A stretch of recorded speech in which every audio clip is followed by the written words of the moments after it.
Материнське поле, ти в лиху годину без синів вирощуєш вкраїнський хліб, а сини завзято гонять з неньки ката, і ти віриш, ненька, у своїх синів.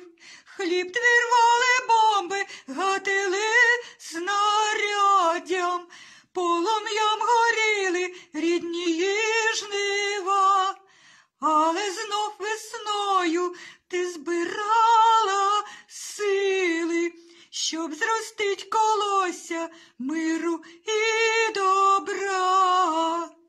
Не сумуй самотнє материнське поле, з перемогою рідних зустрічай синів.